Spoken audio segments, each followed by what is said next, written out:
Hello and welcome to Saturday Morning Cartoons, the weekly podcast that revisits, reviews, and ridicules some of the world's weirdest animated series. Coming to you from the year 2011, I'll be your headmaster, Dave Trumbore. Joining me as always, he's ready to take this thing head on, my co-host, Sean Ellis. How's it going, buddy? David. I'm doing well, buddy. How about yourself? I'm doing pretty good in our second week of Transformers month here. We're getting into some weird stuff, friends. I'm already regretting this month. Yeah, this was my call, so I will take the brunt of everything that happens from here on out. And why are we doing Transformers month? Because Transformers Combiner Wars is coming out thanks to Go 90 and Machinima. Yeah, woo Go 90. Actually, by the time you guys are listening to this, you should have at least the first episode of the premiere out and available. It opened up on August 2nd. On the Go 90 platform. If you're listening to us from elsewhere in the world, you may or may not have this yet, but you can also find it on different places like YouTube and some other places as well. So, if you're listening somewhere else in the world and you're concerned about getting this, you probably understand how to change the proxy settings in your browser. So, if you don't, Google changing your proxy settings in your browser. It's pretty easy to do. Sean's going to explain to me how to do that later on. Also, what the word proxy means. Also, what the word Google means. Oh, boy. But in the meantime, Transformers stuff. Transformers. So last week we went back to the OG, the G1, first generation Transformers. And it was fun. I mean, we had a good time. It didn't hold up quite as well as I thought it would, but it was fun to go back and watch it, see Optimus and his buddies roll out. And there were some things that were kind of inexplicable, but it was fun. We had a good time. This week, I guess you could say we went off the rails. Like a crazy train. Are you really gonna do? I'm trying. Damn it! I'm trying. I want to know how long you sat down and were just like, I'm gonna write all these train jokes and puns out. You ass. I didn't engineer any train jokes for this episode. This is a thing. We did a thing. We watched, guys. We watched Transformers, the Headmasters. And I can't even get past that title.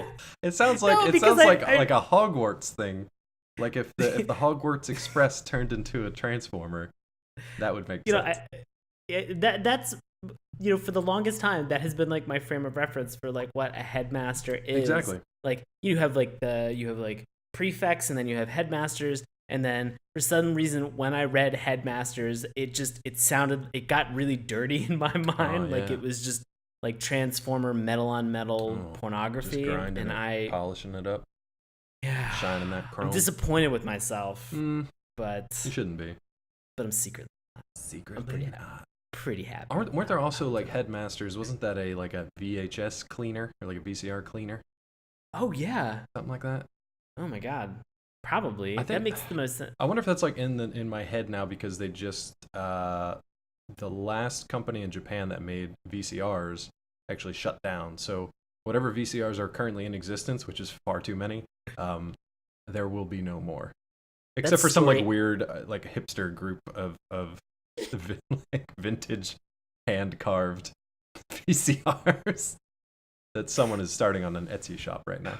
God, that story ended better than I thought it was gonna end. Oh, I really thought that you were gonna say the last factory overseas that made VCRs burned down the other day. I mean, that's also a possibility. I believe it. Also a possibility. It's weird that as we are recording this episode, at my right foot right now, there is a VCR.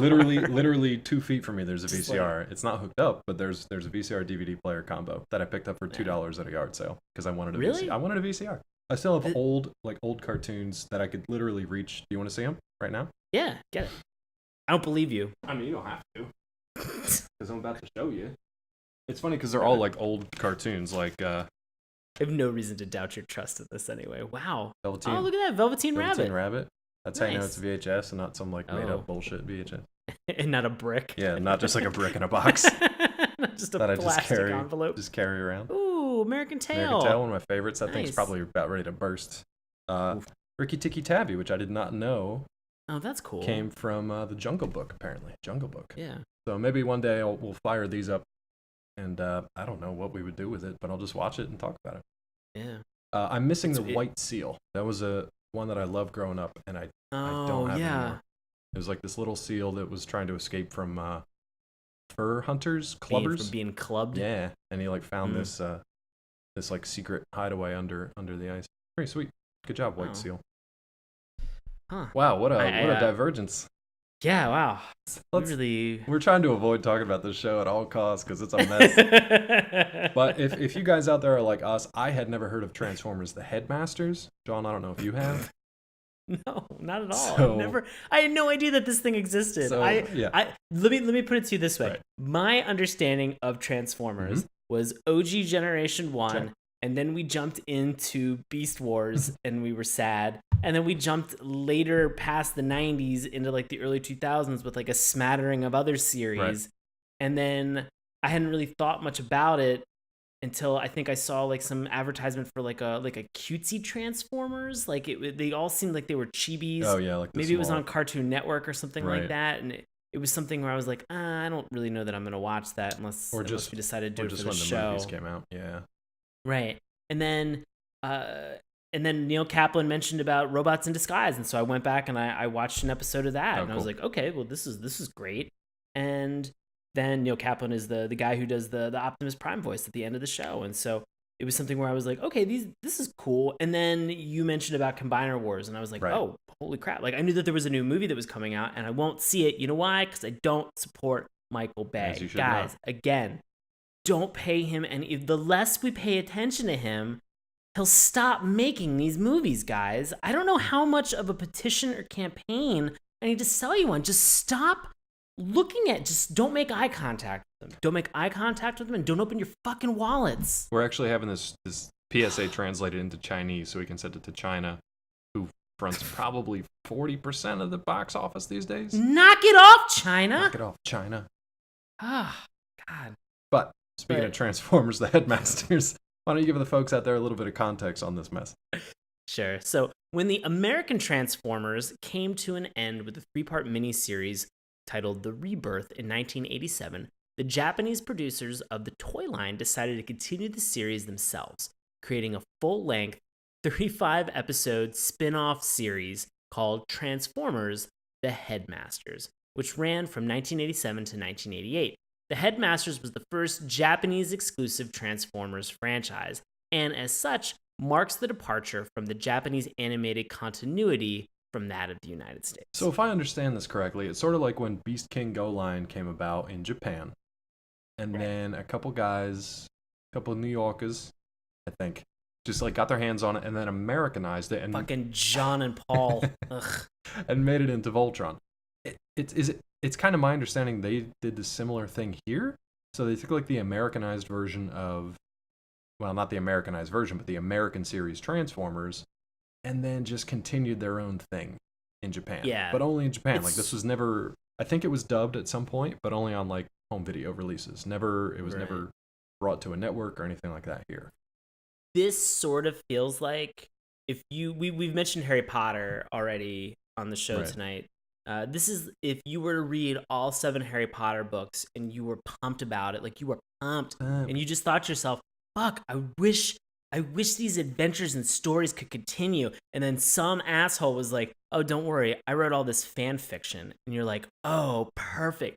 You asshole. You son of a bitch. Like, you know that's how I started writing, right? I know. You son of a bitch. This feels Sean's like right. That bad guy Transformers. Is an asshole.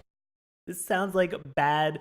This felt like bad Transformers fan fiction to me. Yeah. Even down to the look, there can be good fan fiction, DaveTrumbore.com. Sure. Like there can be good writing, DaveTrumbore.com. There can always, but there's also terrible writing, not DaveTrumbore.com. There's some stuff out there that's just not that's actually decent, and then there's some stuff that's was just not good. Guys, Twilight was basically fan fiction. Yeah, that's so not maybe good. I should have used that as a better analogy. This show is still a better love story than fucking Twilight. Somehow. There's not even really a love story. Between a boy and his weird wheelie bot. Oh god. Well, there was like, without spoiling and getting too much into it, there was a rather kind of, I want to say, it felt like sort of a dangerous like Transformers sexual moment between two of our characters that we'll get into a little bit, where they're kind of locked in combat and they're very close. Like they're talking to each other and their faces are like grinding right up next. into each other. It just sparks, like literal sparks, but also like, you know, metaphorical sparks between the two of them that I could see. We can talk about still a better love story than Twilight. Oh, 100%. But if you guys out there want to know what this Transformers The Headmasters is actually about, we're going to try to sum it up. This thing is pared down way, way, way far from the synopsis that's online because it's a complete mess. So basically, this takes place after the war between the Autobots and Decepticons. Now, a couple things on terminology here. They're known as the Decepticons in the American version. They're known as the Destrons in the Japanese version. That's just a weird translation. Also, you should know that Optimus Prime in the American version is known as Convoy. I love it. I love it so much. Convoy in the Japanese version. So Chief Convoy is Optimus Prime. We'll probably use them interchangeably. So, synopsis. When Optimus Prime released... Stick with me here. This gets weird. Don't worry about it. Just hang in there. When Optimus Prime released the energy of the Matrix of Leadership to cure the hate plague, Cybertron becomes susceptible to invasion by the Decepticons and their new Headmaster warriors. Autobot Headmasters arrive to help but must find and recover the Matrix in order to restore order. During the course of the conflict, spoiler alert, Optimus Prime dies once again. Not Convoy. Not Convoy. Not Convoy. Not Chief Convoy. So basically, in the previous series run, Optimus dies, sacrificing himself. He's resurrected, dies again. Guys, he's a Jesus allegory. Yeah, but like multi-Jesus. He's like multi-robot Jesus. He dies and is resurrected at least 3-4 different times. So he dies, resurrected. And in this one, he dies again, and he leaves it to like Rodimus Prime, or also known as Hot Rod. And he kind of steps up. But the main crux of this series is these weird Headmaster robots that show up, which are only the Decepticons or the Destrons are introduced at the beginning, sort of, and then we'll save it for the episode discussion. I don't want to spoil it just yet. Yeah. So that's where we're at. We still have Autobots and Decepticons battling. It's just that it takes place on like 3 different worlds at this point. It's just this first episode is fucking all out battle. It's crazy. You don't know what's going on, but we're gonna try to walk you through it. Right. But before we do that, where would you like to start? Let's get into this theme song, yo. Oh boy. Let's do this theme song. This super Japanese theme song. I can sum this theme song up in 2 words. Okay. Head on. Hit on. This theme song, I will say this. You know you love it. It's entertaining. Oh yeah. And when you have sort of that repetitive, for almost no reason, head on that is being yelled at you, with kind of like very entertaining, like rousing music, you think to yourself, oh, like I really like this. And then everything that transpires in this theme song is just, it is Transformers coming out of the fucking woodwork. So many Transformers. There are so many. Like, again, this is like, you know, we've talked about this before, but it really suffered from that whole idea of, okay, are we going to get to the names now, or are we going to get to them in the episode? Yeah, they'll eventually maybe work them into the dialogue / stamp them across the screen so you know what's going on. Exactly. Or have a roll call. They don't do the roll call in the theme song. They show up in mass, and there are so many things. And there are some that like you recognize, you know, you see certain people that you're familiar with, and you're like, okay, this doesn't seem too crazy. And you know, if you have seen the Transformers movie, you know, there's going to be some carryover as well from some of the characters there. I know we mentioned Hot Rod. There's also a character, I forget what his American name is, but in this he's called Char. Yeah, I don't know who Char was supposed to be. We had Hound, and that was the same in both. Right, Hound was the same in both. But I had the toy for Hot Rod and for Char. Oh, Char. Yeah, and so that was... I'll see if I can find it while we're talking, yeah. So they have all these characters that are just being kind of thrown in addition to everything else that's happening. And nothing's explained, and it seems like the entire time that people are just firing blasters left and right. Yeah, indiscriminately through space. Nobody's hitting anything. And this is what was incredible. It seemed like this entire theme song itself took place with them just flying around in space nonstop. Yeah, that's all it was. It was just a giant space battle. and then you come to realize that, as Dave has mentioned, there are 3 planets where battles are taking place, where there's conflict that's going on. It's not happening really I mean, yes, it's in space. Technically, yes, we are all in space. But there is no flying around in the cosmos battles that are really taking without place like here. a solid surface underneath you. Yeah. Right. Everything is taking place on an actual planet. So it's fun, but just with the onslaught of characters that you get from Decepticons and Autobots, it's kind of bananas. But as you're about to hear, if you're trying to set the tone for a bananas ass show with Transformers in it, well done. Kudos to you. You put this ball on a tee, and then you let Ken Griffey Jr. step up to the plate and just knock that fucker out of the park. Hey, if you know one thing about Ken Griffey Jr., it's that he's got his head on straight. So, yeah, I don't actually know that about Ken Griffey Jr. So I don't know how he's doing these days. What's he up to, guys? What's he KGJ? doing right? What's he up to right now? Go find out. Check his wiki page. But yeah, if you're basically looking to just confuse me and confuse my senses with light and sound, then Transformers: The Headmasters intro does a real good job. It's super Japanese. It's one of the most Japanese things you'll ever see, because it's basically just like, as these robots are flying around, fighting, laser battling in space, no context, no idea of who's who, what's what. Except for like the occasional like Decepticon or Autobots symbol that flies by at light speed. Right. I don't even remember what the hell my point was. I'm so confused by this thing. Well, I will. It's so Japanese. I'm sorry. It's because they have like this super positive message about like, we will fly off into space together and we will create a beautiful world and we will make everlasting peace and we will be brothers forever. Meanwhile, there's just these robots blasting each other into pieces, and it's just the counterpoint is so weird. So hard to say that like we will find peace, love, and happiness, but it's things that we can't relate to because we're not giant fighting robots just shooting into the void of darkness. And you're like, great, cool, neat, Transformers. Let's get into this. So speaking of, what better way to get into a cartoon than with a 2 to 3 minute sequence of exposition wrapping up the previous series? With footage from the old series to roll into the new one. So good. I'm actually glad that they had it, because I was just like, you need to hold my hand here. I don't know where we're coming from. I don't know what's happening. When you watch this like 30 years out of sequence, it's a little tough to like just jump into it and just be like, what's going on? So there's actually like a 2-minute exposition with a narrator that says like, here's the war between the Autobots and Decepticons, which they call Destrons. They talk about the death and resurrection of Optimus Prime / Convoy, and also Megatron, who is now Galvatron. Right. And has a pretty badass voice. He has a better design. He's still a terrible leader.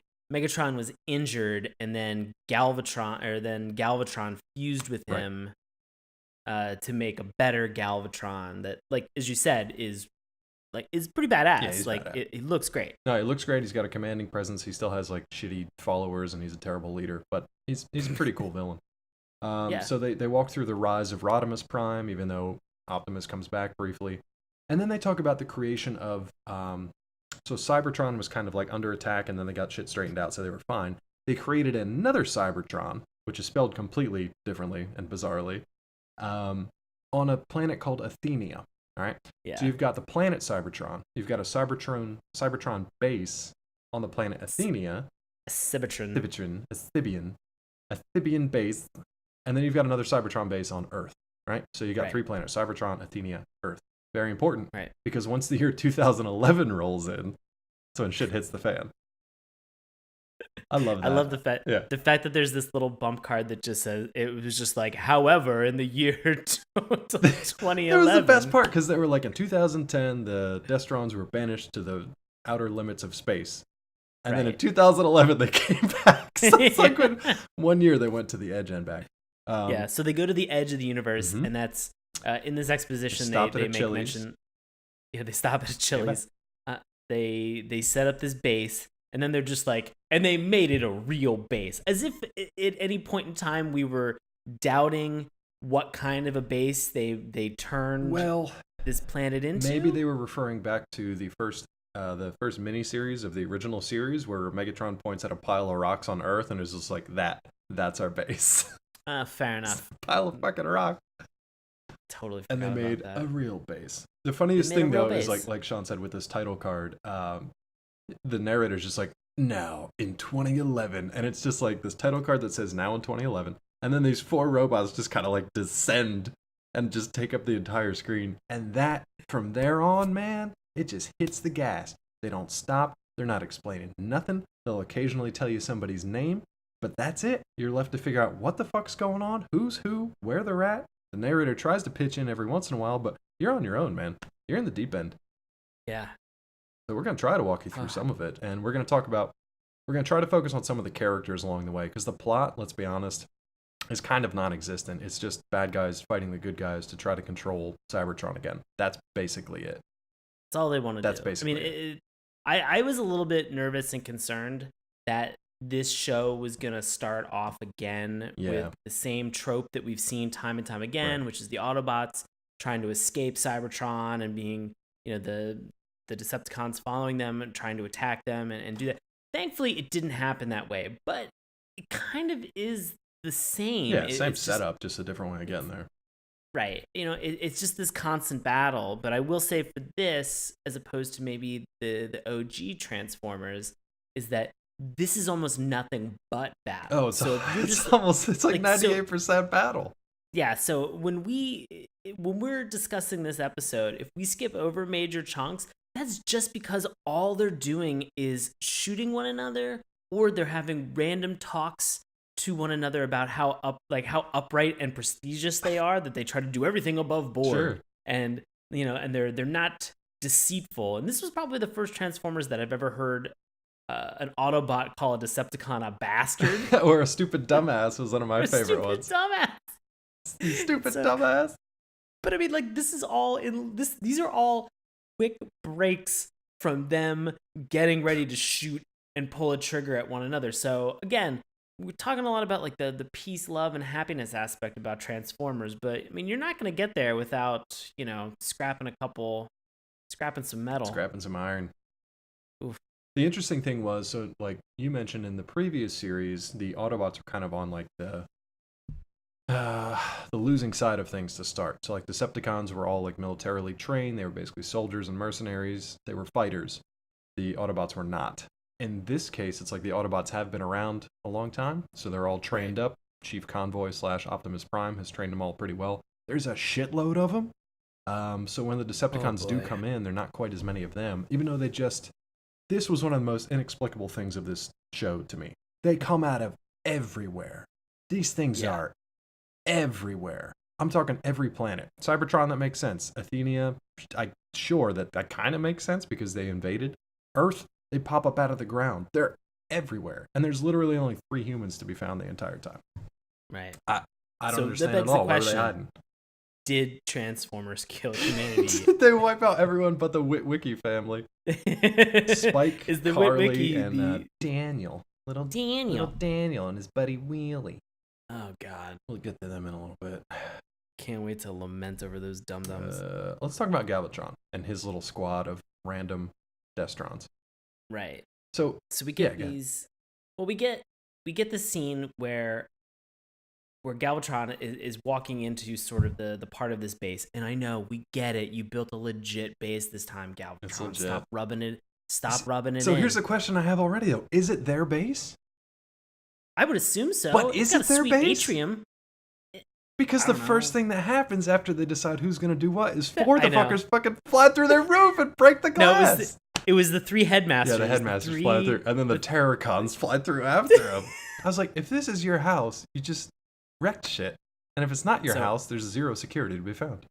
So to give you like the play-by-play, what happens is Galvatron's like, who's going to destroy these guys? Again, we keep looking at this, and Dave, you brought up a great point. These Decepticons are coming out of everywhere. All 3 of these planets, just recklessly.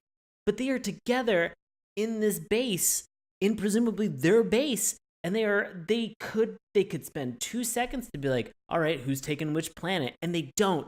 In response, like these new headmasters, these 3 headmasters that we have. Go ahead. And their leader, Weird Wolf. That's a real name. Like Weird Wolf is a robot name. Is a robot. Weird And Wolf. so Weird Wolf's just like, let me do it. I want to take them out.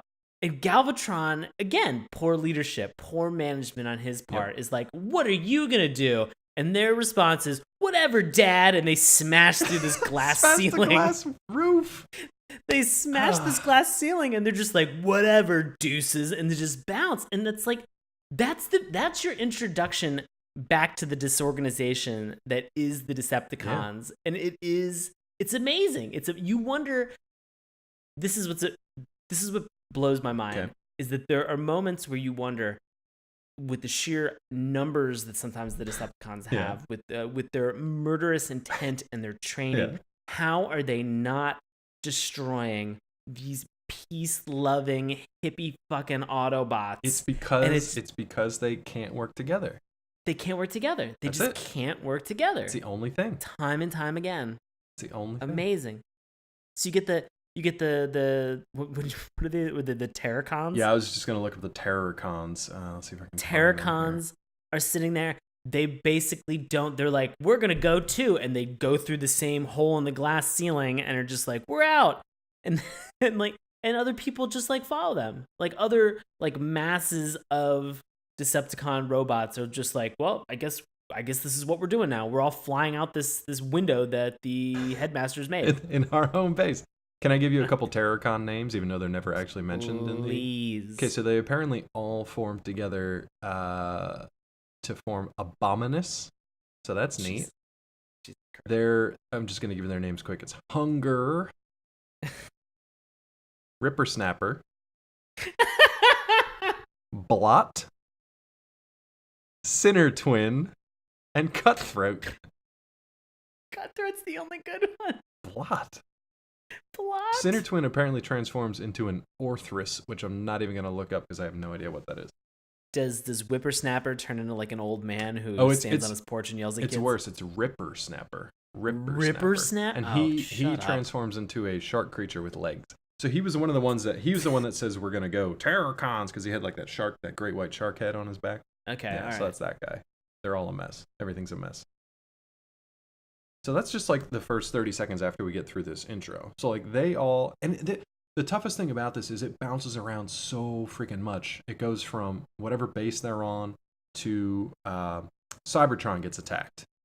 And then at some point they have to call to Athenia for help. And at some point Athenia has to call for Earth for help. But at the same time, battles are breaking out on all of these planets. So you don't know who's fighting who on which planet at what time and who's going where. They're even getting confused. There's a moment where like one guy, I think it's Char, he's like, did Optimus come back to Cybertron? Yeah. And they're like, yeah. And Char's like, well, fuck, I came all the way down here to Earth. Well, I guess I'll go back. And apparently, like, space travel is no big deal to these guys because they just hop around anyway. So they just show up wherever, whenever. They have like a space tunnel. They have a space bridge. They have a space bridge that's set up between all of these different planets, so they can almost like travel like instantaneously back and forth between them. I can't wait to talk about this. I can't. This is so. We have this whole thing where all of a sudden we've had the Terracons, we've had the Headmaster, and all the rest of the Decepticons are busting out this window. Oh, you have no clue what a Headmaster is yet. They introduce themselves. Galvatron's like, I don't trust you, Headmasters, yet you haven't proven yourself. Okay. Yeah. Cool. Who are you? Where'd you come from? I don't know you. You just walked into my base and passed a hole in my roof. In my brain, when that conversation occurred, I'm just like, who's making new fucking robots? That we don't understand how they work. How are these presumably you made this army? Like you are taking snapshots of sharks and ripper snappers and putting them whatever an Orthrus is. These things, and like you're making these things, and you presumably made these Headmasters, and your immediate reaction is, I don't trust you. Thing that I made, maybe. All right, maybe you need to take a leadership summit, Galvatron, and get your shit together. Orthrus is a mythological two-headed dog, apparently. So not quite as cool as Cerberus, but there you go. Thanks, Greeks. Anyway. Fair. So then we jump over. So now we're on Cybertron. Right. So now we jump over to Cybertron, and we're introduced to this again. It's like another war room. Yeah. Or sort of like large. No, straight up a control room. Yeah. Yeah, control room that they have. This Transformers HQ that they have. It's on Cybertron, and you get Blur. Well, before you even get Blur, right? Or do we get Blur first, or do we get Blur is the guy who's just repeating the same thing he over drove and me over insane. and over and But over don't we and get over don't we again. get Spike and Carly flirting it up at the little coffee lounge first Oh yeah. for about 2 seconds, and then they get called into this mess. So we've discussed about the fact that, you know, if you were wondering why Shia LaBeouf had the last name Witwicky in any of the Transformers movies, it's because of the Witwickies that were in the original first generation Transformers, and then carried through to this one too. Yeah. Right. And so we have is it Carly? Yeah, Spike from the original. We've Spike Witwicky from the original. He's all grown up, big and strong, and he's got a beard. He's an adult now, and we all know that, guys. And he's with this attractive blonde. Yeah, he's doing real well for himself. Trying to smace or trying to smeece. That's future talk from 2011 for Smash. Trying to space smash a little bit and really get into it. And so he's there. It looks like he's having fun. She's making breakfast, having some coffee, and they're just like, this is great. What a life we live. Yeah. You know, we are the only two people. We're right the Adam now and Eve that survived this murder holocaust from these robots from space. And these sentient battle things that never fucking stop. That die and then just come back and then die and then come back. There's no stopping them. Let's break something down very, very quickly before we proceed. Let's go. These things where they keep saying like, oh, this character died. You have to realize that in the previous episode, these like all of these Transformers, Autobots and Decepticons, were damaged so poorly, all right, from a ship that crashed into Earth, that they remained dormant for 4 million years. And the pieces are scattered all over the ship. Like limbs, these things are never dying. Like these things are never going away. They are gonna get blown apart, and then it's a robot. They're just gonna put it back together. They're just robots. Just robots. Fine, just smeece them together. Just build some more, and like it's just amazing that like that we get so attached to the idea of Optimus Prime dying and passing on the chain of command and this Allspark and stuff, and he was asleep for 4 million years. Yeah. I think at that point, like, it's not lost on me. I when I was a kid watching this, I would have totally missed it. But as an adult, I'm just like, come on, guys. 4 million years? 4 million years later. They weren't even hiding that ship on Earth. No, sticking straight out of a volcano. Mountain. But it's to the point that like they're so unkillable, basically, that there's millions of them now. They're everywhere, and I can't even keep up with all of them. And they have to give them like weird ticks because they can't even like design them differently enough to look different from each other. So like Blur has to have this speech impediment. He's like their communications bot. He's the first guy that's at the computer to tell everybody else what's going on. And basically he just does stuff like he's just like, oh boy, boy, boy, boy, boy, oh boy, oh boy, oh boy. But in like Japanese it sounds hilarious. But he just keeps repeating the exact same things over and over again in like this nervous tick, and it's infuriating. He had like a Morty from Rick and Morty kind of like, oh Rick, I don't know if I really like this. Yeah, that's pretty good. He does have that. It's great. But the other Autobots that are there, which you guys might recognize, Grimlock is definitely there, and he's good old-fashioned Grimlock. He's the one that turns into like the T-Rex looking Dinobot. There are some tech bots as well that just like turn into like regular vehicles, whatever. Guys, that's the most generic fucking Come on, name. guys. It's like calling it robot. Like, Thank you. What are you doing? Tech bot. Tech bots. Oh, and IT support bots that showed up. Yeah. And computer bots. It's like a computer. Geek Squad bots. A lot of crap. Real lazy guys. So they go through this whole lazy naming process of doing this. And you see that Hound is there. So. Well, no, Hound. So that's interesting because remember we're on Cybertron now. Cybertron's under attack. He's on.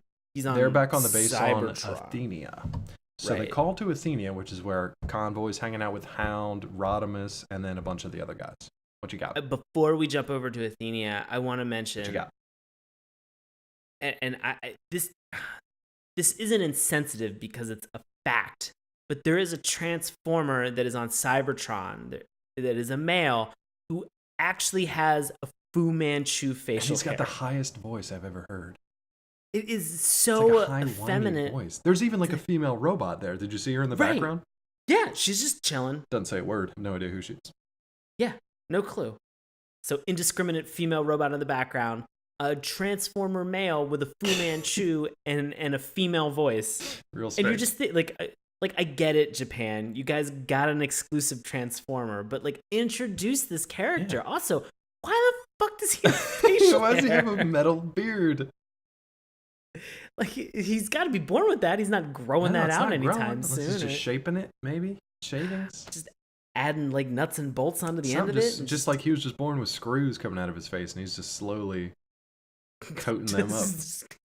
Just open, just bolts sticking out of his face, the deformity. It's basically like a cleft palate for robots. And he's like the Joaquin Phoenix of you just Transformers. bolt it up. Because if you do the soldering iron, it leaves that nasty kind of scar. So you just just bolt it on, and then you got a Fu Manchu. Raise your voice, hormone therapy, you're good to go. Yeah. Was he the first trans robot? First, you did it. You beat me to it. He got his. He's the first transformer. Yeah, transformer. Well, you know what? Putting that in perspective, congratulations, Japan, for being so progressive in 1987. Well, this was 2011, so pretty close. You're pretty fair. close.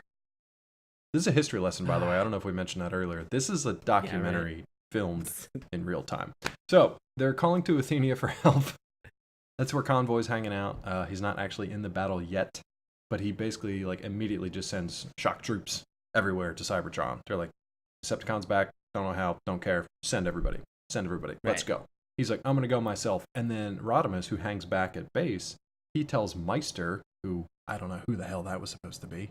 I think it was Jazz. Maybe it looked like Jazz. Maybe it looked like Jazz. So I guess it looked like a white cop car. Right? Yeah, because he had the black head and the black outlines, but it was like a red accent to a white body. It looked like Jazz. Didn't talk like him. It looked like Jazz. His name was Meister. They called him Meister. So I don't know. Nobody knows anything at this point. The Jazzmeister. The Jazzmeister. You nailed it, buddy. So they're sending help, and they're on their way. Optimus and Meister are going to go help out. Meanwhile, back on Cybertron, there's a bat demon creature who apparently has hypnotic rays just come out of his chest. You talk about Swipe? I think it was Mind Wipe was his full name. Was it Mind Wipe? Yeah, because later he introduces himself only as Wipe. As Wipe? But I think it's Mind Wipe. Yeah. It's not good. It's not good. I wrote all of them down. I if I could communicate one thing, you're right. It's Wipe, Skull, and Weird Wolf are the headmasters. And their full names are Mind Wipe, Skull Cruncher, and Weird Wolf. Right. Yeah. And so but they introduce themselves, as that. And if I could communicate to anybody what this actual episode contains, it's just a listicle of the craziest names that you could ever imagine for all of these characters. That's all it is just a BuzzFeed list of top 25 Transformers that you didn't know were still alive. Exactly. They're all in this series.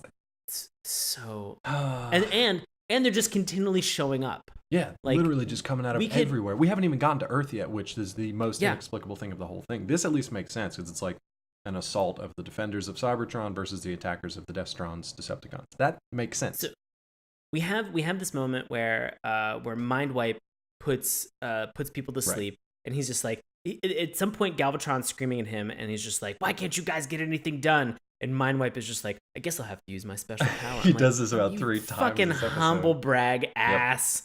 Yep. He's also got big bat wings, which is fun. Yeah, for no reason. A robot that can fly. Exactly. So he gets this thing. He puts him to sleep. He's really proud of himself. Yeah, he knocks out and then all of a sudden, and then all of a sudden we have these cut to commercial. No, breaks. It was even before that. He also knocks out. He knocks out Grimlock. But he also knocks out Skull Crusher, so he knocks out his own buddy. Yeah. And then Galvatron yells at him. He's like, "Quit screwing around, you stupid dumbass!" And steps on him. Steps on him. And then all of a sudden we have these head on, and then something transforms really quick. And then 30 seconds later, that I think was their intro roll call, because I think it was a Transformer or a Decepticon that would come out as an intro outro to go to commercial. And it was stamped in Japanese, so I don't know if they actually had the character's name or if it just said Transformers Headmasters. But yeah, the guy would come out. I thought it said Headmasters. Do an action pose, and they would just go, hit on. Hit on. And then they do hit on and come back from commercial. It's so catchy. So infectious.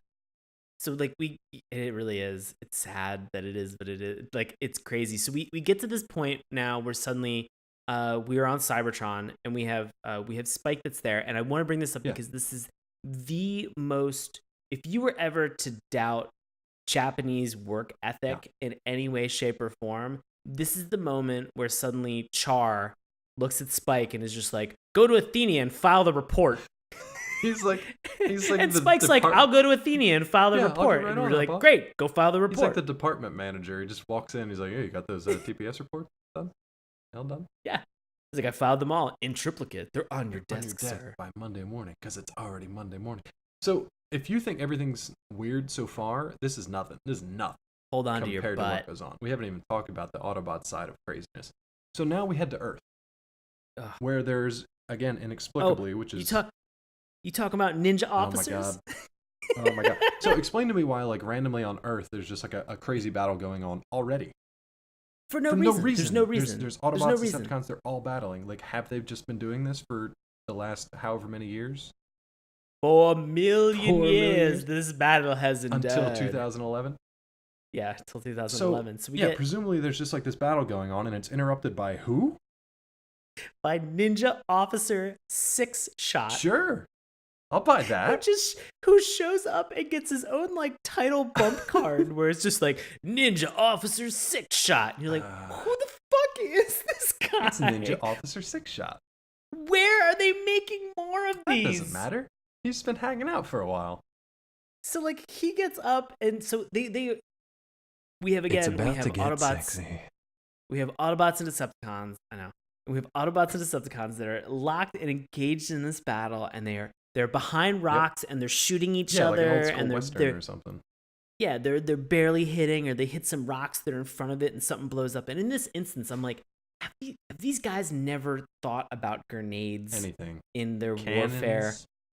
And like I wrote this down. I'm mortars. Like, have these guys ever thought about anything other than just like straight on pew pew pew, like blaster fire, like something to help them out a little bit, to sell those toys. Which will come in, which was actually an interesting note that I made, which came into play later on in the episode. So I was like, oh shit, somebody thought of this. Oh, I don't even get that reference. So we'll find out together. Okay, so we have this moment where suddenly the Autobots like come out from behind their rocks, like they give away their positions. And they come they're into just the like, clearing who are to you? just like straight up dress down this new guy who just showed up. They're like, who are you?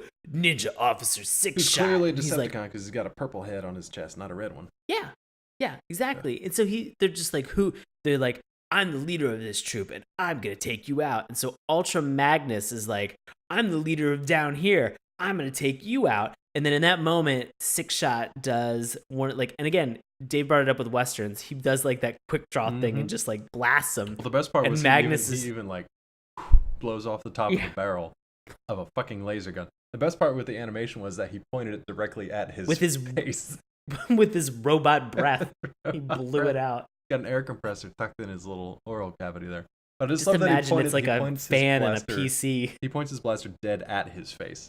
Like at least like Western guys know to blow across the barrel, not into the barrel. Like, I really thought that he was just gonna shoot himself. Like, wow, mission accomplished, guys. We did it. Ritual suicide for his failure.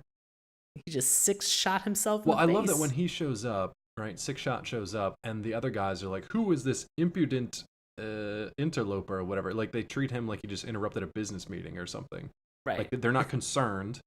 They're not thinking about like, oh shit, we got another guy on their side. What are we gonna do? They're like, this guy's not following protocol.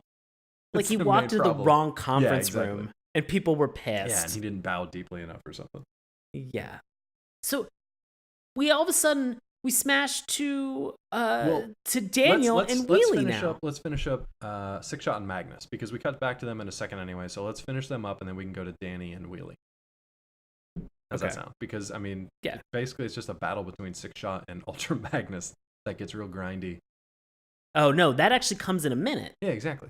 But I was saying let's just finish that up and we'll get back to Danny and Wheelie together because they do this stupid thing with these edits where it's just like they introduce this guy, they square off, and then they cut to brand new characters who were introduced, and then they cut back to the other characters, and then they go back again to the others. So rather than do that and jump around, let's just knock these out.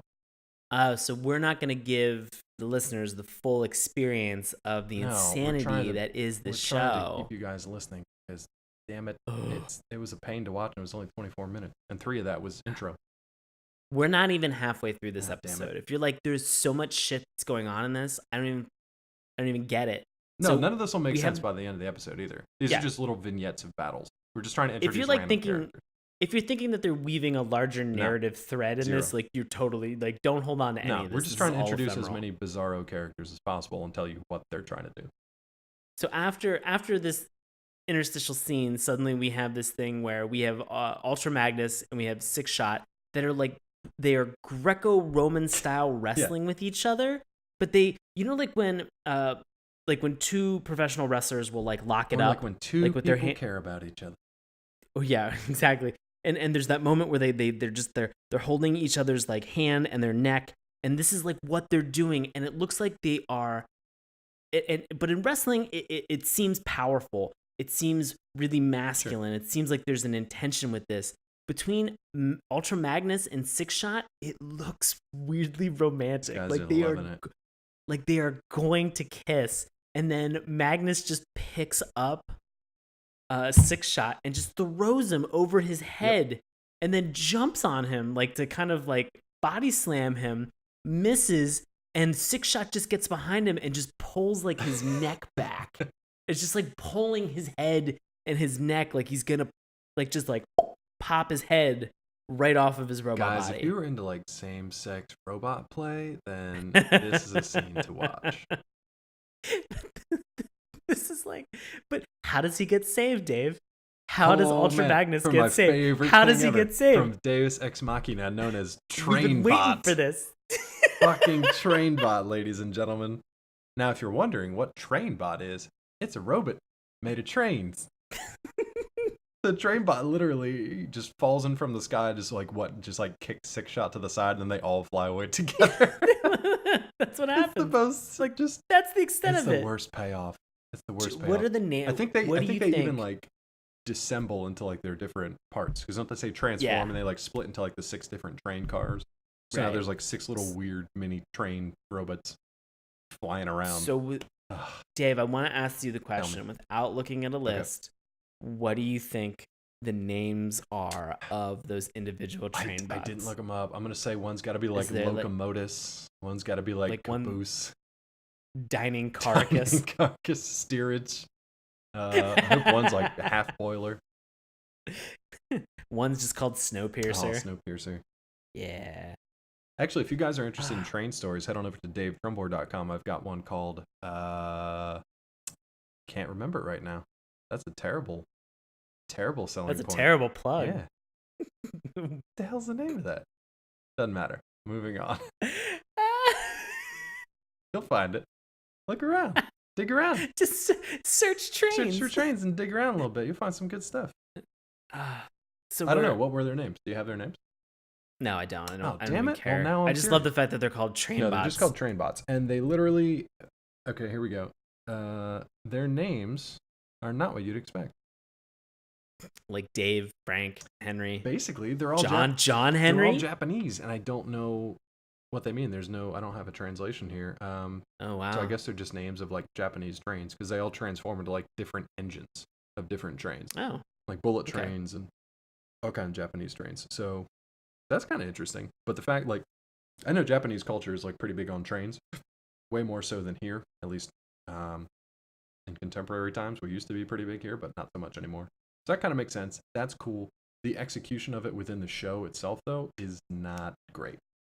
Because when these guys form back into like their train cars and then all link up together, it's just this crazy train flying or driving through the desert. And it looks so funny. It might not sound that funny when we just say it out loud, but like to watch these guys just transform into train cars, link up, and then just drive through a desert or fly through the air or possibly take a space bridge into outer space. It's the funniest damn thing to see. It's absolutely hysterical. It's so crazy. You watch this and you think, this can't possibly be what's happening right now. Oh, it 100% is. It is just that bananas right now. It's nuts. It is. And the train bots, like, this makes no sense because they don't have like rails or anything come in, but they are the ones that just come in at the last second for whoever's in danger, whoever's in trouble.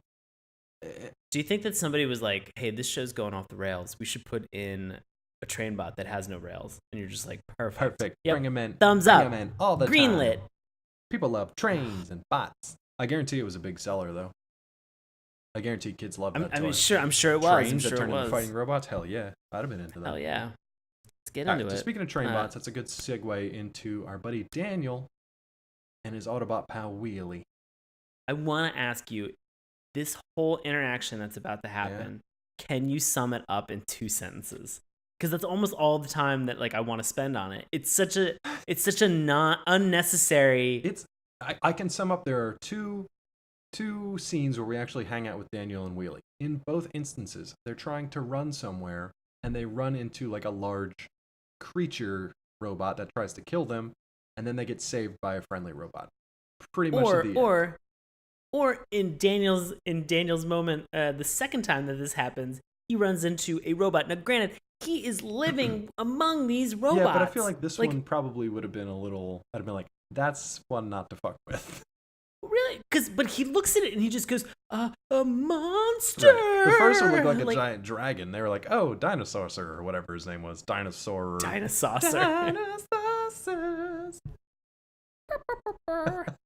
Head on back to episode 7, maybe. Dinosaur. God. But right, wow, that's a. It was an flash old from 2 one, years ago, old one. and like 100 episodes ago.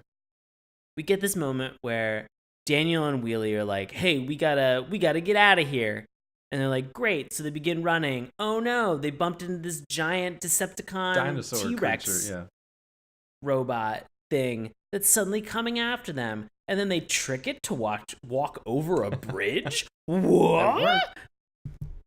Guys, again, these are highly intelligent, sophisticated, sentient fighting robots that transform into 2 different states, and they can't figure out. None of them are evidently civil engineers to be able to fair, be like, that bridge was probably built by humans, and it was probably around since the time before humans were wiped out of existence by these murder bots. So. But like that thing had a giant jetpack on its butt. Like it could have and literally everything can fly ravine. in this series. Trains can fly. The giant Metroplex can fly. We have established in the theme song that everything flies all the time. Why is this thing any different? Do you remember Metroplex from the Transformers game? I have the toy. I have the toy. From the game too, remember? Yes. Let's lift it together. So, Ball of Cybertron. So he shows up at some point and he gets like all the Autobots that are left together. He basically shows up. He's massive because he's a transport for all these Autobots. So he basically shows up and just more or less stomps whatever remaining Decepticons are around because he's so much bigger than them. And he just gathers everybody in the transport and takes off. So now they get to this space bridge, which is where probably my favorite scene from the whole thing. What is this? It's just this full train that's train bots linked together. Just shoots through this like portal and just flies straight into space. It's the stupidest thing. I don't know what it was about it that made me laugh so damn hard. No, don't worry. I laughed incredibly hard. I loved it. There's just something so silly about it. You should watch it just for that. Do you remember what? Yeah, go ahead. It looked like a space bridge, like kind of like pooping a train into the universe. It just looked like a if you pop like a zit, right? You pop a zit, the train is basically like the that you pop out of it and just launch it into space. Just like if you get like the Habitrail for like a hamster, and then you put a champagne bottle at the end of it and just like let go of the cork, like that cork is the train, like is train bot just shooting through space. Also a good description. Just amazing. All right, so everybody's going to head back into space. They're going to help out on Cybertron. Everybody's pretty much going to Cybertron to help repel the Decepticon threat because they're after this computer named Vector Sigma.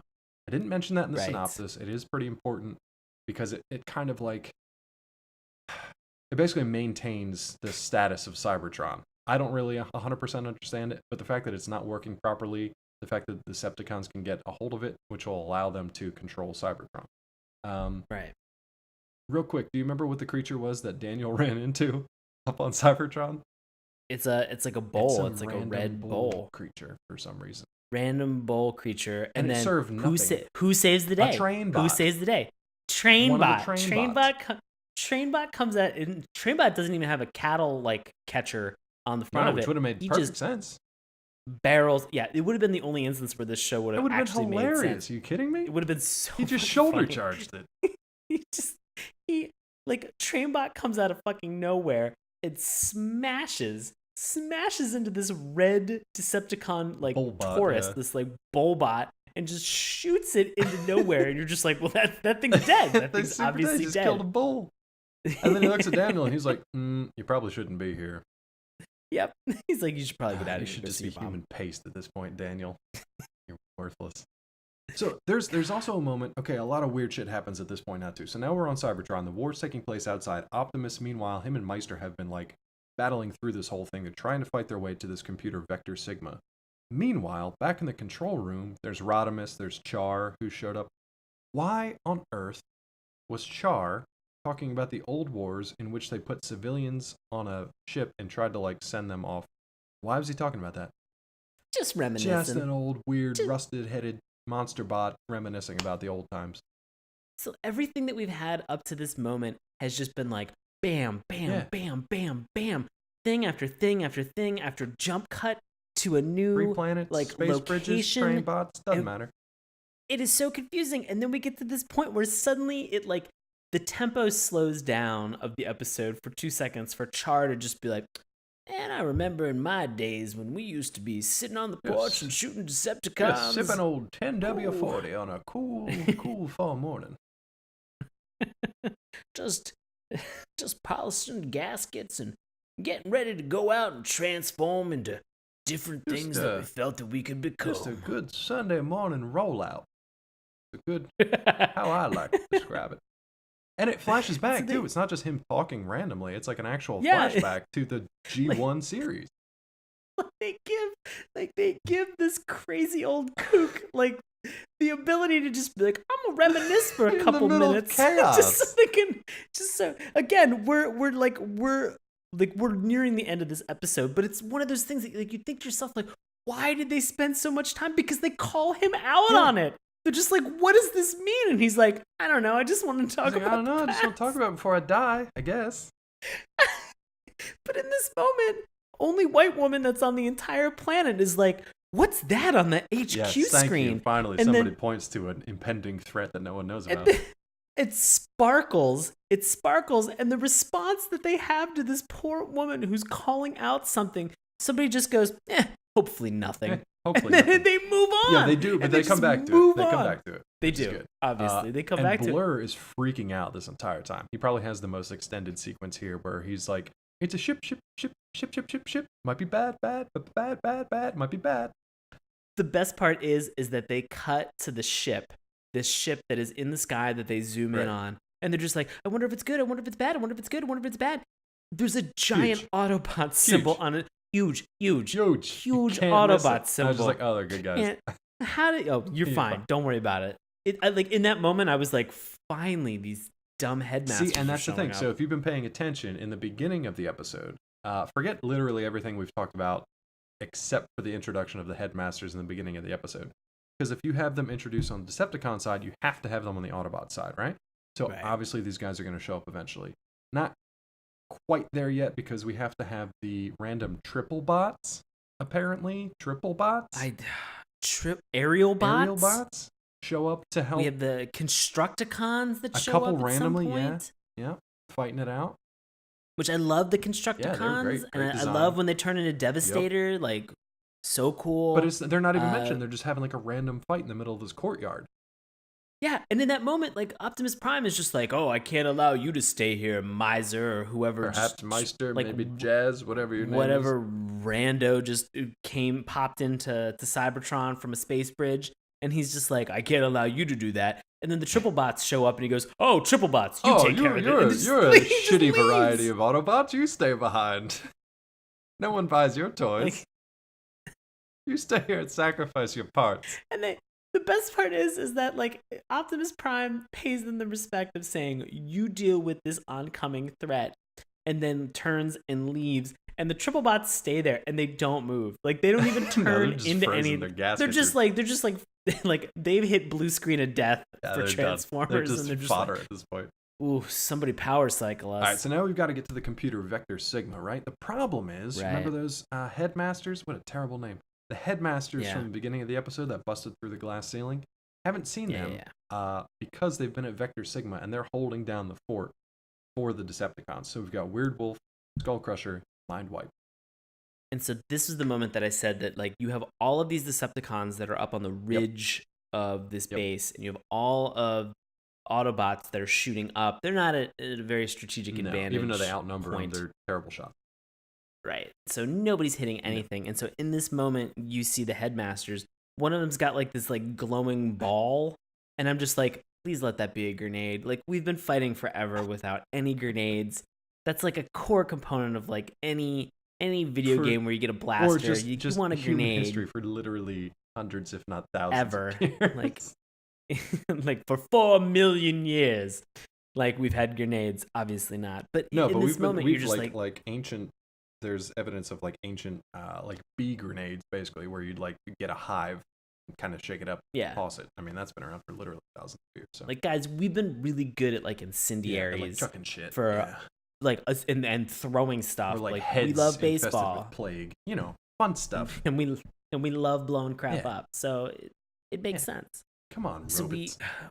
we do this, and then Mindwipe lulls them to sleep with his hypersonic whatever powers, weird voodoo, and they fall asleep. And so then suddenly they're just like, great, we did it. End of episode. We did it. Kind of. We did it. And in this moment, like, Galvatron is just like, oh, it's time to get these. And then lo and frickin' behold, what drops out of the sky? That sweet mystery ship. Sweet mystery ship. Which is apparently the ship itself is Maximus. Right. And it drops off the Autobot Headmasters. Right. It's called it gets its little bump card. It goes giant battleship Maximus. It's like a boss fight in a Zelda game. Yeah, or a Final Fantasy game. And so this thing drops out of the sky. When the Headmasters drop out? No, what they say transform, head on. Yeah. Japan. Do you want to know the names of the Headmasters? Oh, I know the names of the Headmasters. Because they fucking introduced themselves in a roll call in the middle of this mess. Go ahead, buddy. This one's for you. All right, we've got Chrome Dome, Hardhead, Brainstorm, and Highbrow. And that's it. That's literally the end of the episode. They kind of tease what happens next, but they just leave it there. The next episode's called like Mystery Planet or something stupid. Yeah, Mystery Planet. I have no desire to even care about what happens from there on out, but that's just me. I hate the fact that I'm interested. You're interested? Okay. I would just like them to explain what a headmaster is in the sense of the show itself. Like, I get it for the toy. They can like swap heads and swap parts and stuff. But sure. I think that's almost why I'm interested to watch this, or I'm just interested to continue to research and figure out a little bit more. One of the biggest things like that I've really been trying to is that like when we get into this Transformers series, because we've watched, a couple already, I'm really trying to go into these things with like an open mind and no preconceived notion. And so, and to have this thing kind of spark my interest a little bit, like you said, I'm curious to know what the heck this Headmaster thing is. I want to know why this exists in this Transformers lore, or why this is even important. See, that's great. So Sean, that's definitely Sean's opinion on this, but we do have a couple of other opinions from the World Wide Web out there. We're gonna bring them to you before we give you our final word on this. So I'm gonna start it out this week. We've got one from movie critic Marvel fan from California. This is back in 2004. The title of the review from IMDb is "Not Really Weak, Actually Good." I'm assuming this is in response to another reviewer because it'll make sense. Here we go. Actually, the Headmasters do get introduced in the last eps of US version of the Transformers, unlike one critic said. The writing is much better in that the writers finally killed of Galvatron once and for all, but in the same breath, Optimus Prime too, but Prime's death is really weird. He and Galvatron fight for the Matrix, Galvatron is thrown to it, but Primed dies anyway? ? Weird. It's not really the weak part of the Trinity, it's good. There's an ode to Voltron as Autobots start using swords as weapons as well. Here's my favorite line of the entire review. If you're lucky enough to find a good copy, consider yourself lucky. Most of the dubbed copies are in horrible condition. Here's my $1 million idea, by the way. The person with a good copy of the subtitled version can be a very rich, seeing as there is a shortage of good quality episodes on tape. So I need to be lucky enough to be lucky, and I'm going to be very rich. All right, buddy, your turn. All right, this one comes from Alan Trainer from the UK, titled "Probably the Funniest DVD Box Set You Will Ever See." If you are a fan of G1 Transformers, then the comedy value of this box set will never cease. Honestly, every time you watch it, it gets funnier and funnier. The biggest cause for hilarity is the voice actors in the US dub. Again, we actually didn't watch the US dub. We watched the Japanese original with the original subtitles. Japanese version. I think there were only about 4 of them, as everyone seems to have the same voice. FYI, that's pretty much how this version, the Japanese version, sounds as well. 100%. So, rather than a heroic robotic voice from the original cartoons, we have very polite voices in their place. Grimlock, for example, does not speak in his harsh, mixed-up sentences. He is as polite as everyone else. Galvatron seems to rush through every sentence just to get a laugh, and he does, at the end of every sentence. As do Six-Shot and Zarax. I have no idea who Zarak is going to get. I think he has something Zarak to do with Scorponok. I think Scorponok is like a big robot, and then Zarak forms his head, I think. Okay, maybe. Head on. The dialogue is unbelievably funny at times. You'll find yourself rewinding the DVD. Yeah, I don't know. I like that too. Just to clarify you heard what you thought you heard. And the plot lines are so full of holes and confusion that even in its own universe, it makes no sense. The star of the show is undoubtedly Galvatron, whose evil schemes include building an enormous sword, agreeing, then disagreeing with his aviation assistant Cyclonus and his ninja consultant Six-Shot, and not to mention his overall master plan to integrate Earth into his system? ? I cannot stress enough how funny you will find this. Head on. 10 out of 10 stars. 10 out of 10 stars. Alan Trainer. Most people were pretty divided on it. It was about 4 to 6, maybe 7 stars. It's pretty middle of the road. A lot of people were upset that there wasn't like the continuity because they changed the continuity. I don't know if they really understood that or not, but most reviewers are middle of the road. These guys were kind of on the more positive side. What about you, Sean? How do you feel about this one? Does it get the dip, and would you recommend it? It doesn't get the dip. I'm not going to give it the dip. And just for listeners out there, the dip from Who Framed Roger Rabbit would erase this cartoon from history completely. So we're not doing that this week. Right. So I'm not going to give Transformers the Headmasters the dip. You know what? I would be really, unless you are a diehard Transformers fan, I would be very wary of this. Maybe spend 5 minutes and read a Wikipedia article instead. I think you're probably going to get, actually, you will definitely get more information from that Wikipedia article than you will from watching any of these episodes, since they are just like it. If you thought to yourself, I want Transformers, but I want a more fast-paced, action-oriented Transformers, then sure, this might be for you. But I mean, this is confusing as all get out. I'm wondering if you watched the original series and rolled into this, if it would have made any more sense. But well, evidently, Alan Trainer said that they did introduce the Headmasters at the end of the original US version. So I guess. So shame on me for not picking up that little tidbit. Good job, Alan. Thanks, Alan. Yeah, as for me, though, I don't think it gets a dip either, so we're not going to be erasing this one from the record. I would actually recommend just checking this first episode out, just because it's insane. You get to see a train bot fly through space, get excreted through a space bridge, which is real gross. And, just for the creation, it actually felt like I was watching an old Gundam series, without all the seriousness, the politics, the military strategy, and all that.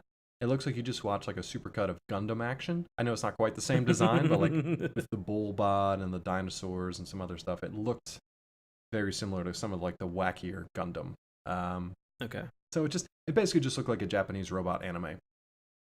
There you go. Like if that's what you're looking for and you just want something kind of generic and just action packed, then sure, check it out. I don't know how long you'll stick with it. I'm not going to go back and watch this. Sean will give us a report if he checks out any more Headmasters.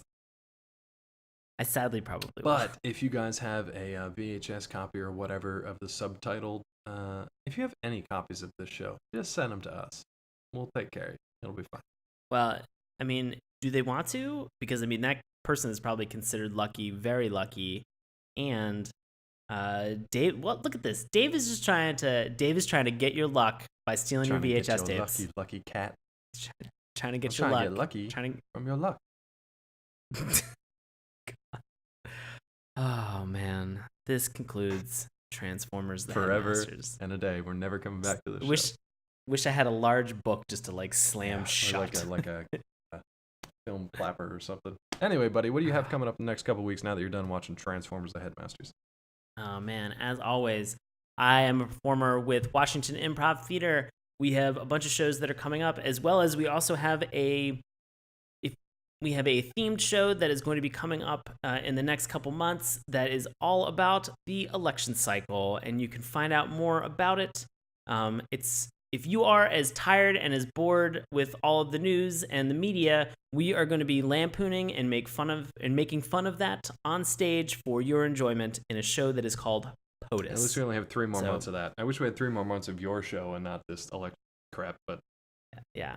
So if you are as disenfranchised with how the system works, come out and see the show. We will be making fun of it heavily because, don't worry, we are as disheartened and saddened by it as you are. But I also have a festival that's going to be in DC that's going to be the 4th annual District Improv Festival that is going to be coming up actually right after the election.